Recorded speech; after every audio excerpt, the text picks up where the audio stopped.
Jamaat MP Masud বলছেন যে ওসিকে chair থেকে সরাইছি, সেনাবাহিনীর মেজরকে চেঞ্জ করছি, পাওয়ার দেখাইতে আসেন না। রাজশাহী বিশ্ববিদ্যালয়ে জিজ্ঞেস করেন, অ্যান্ড দেন ওইখানকার সন্ত্রাসীদের জিজ্ঞেস করতে বলছে, শেখ হাসিনাকেও জিজ্ঞেস করতে বলছে। সো সে বেচারা হয়তো বা কারোর পার্সোনালি অনেক চেয়েছে, কেউ হয়তো বা তাকে কিছু একটা বলছে, তো এলাকায় সেই হ্যাডমটা দেখাচ্ছে। শুনতে অনেক গুন্ডা গুন্ডা টাইপ লাগে। আপনি একজন এমপি গুন্ডার মতো কথা বলছেন, ভেরি গুড। মানে এখানে আমরা আর্টটা এর জন্যই বানাইছি যে আপনাদের তো আমরা ভোট দিয়ে আনছি, গুন্ডা তো আনি নাই, আমরা তো এমপি আনছি, ওই এলাকার মানুষই আনছে, বাট পুরো বাংলাদেশকেই তো আপনি রিপ্রেজেন্ট করেন অল্প হইলো। এই টাইপের জিনিসপত্র কতটুক শোভা পায় এটা আপনার দেখার ব্যাপার। র্যাব নিয়ে বিএনপি কি তাদের দায় স্বীকার করবে কিনা এটা নিয়ে প্রথম আলোতে একটা মন্তব্য প্রতিবেদন প্রকাশ করা হয়েছে।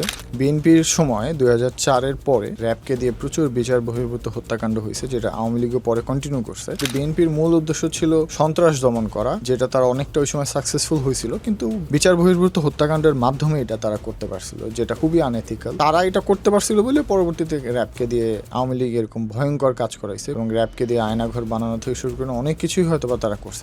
র্যাবের নিজস্ব একটা আয়নাঘরও ছিল। তো বিএনপিরও এখন দায় স্বীকার করা উচিত, করে র্যাবের নাম নাকি বদলাবে শুনতেছি, বদলায় ফেলা উচিত, ড্রেস যদি বদলাইতে হয় বদলায় ফেলানো উচিত, এবং অনেক দায়বদ্ধতার মধ্যে আনা উচিত এই সংগঠনটাকে। আমরা প্রতিবাদের আর্ট বানাই, এটা তার মধ্যে থেকে একটা। এটা মূলত হচ্ছে আমরা এমপি সাহেবদের নিয়ে করছিলাম, এটার নাম হচ্ছে বি কেয়ারফুল এমপি সাহেব। সো আমাদের ফলো করে রাখুন এরকম আর্ট এবং নিউজ জানার জন্য।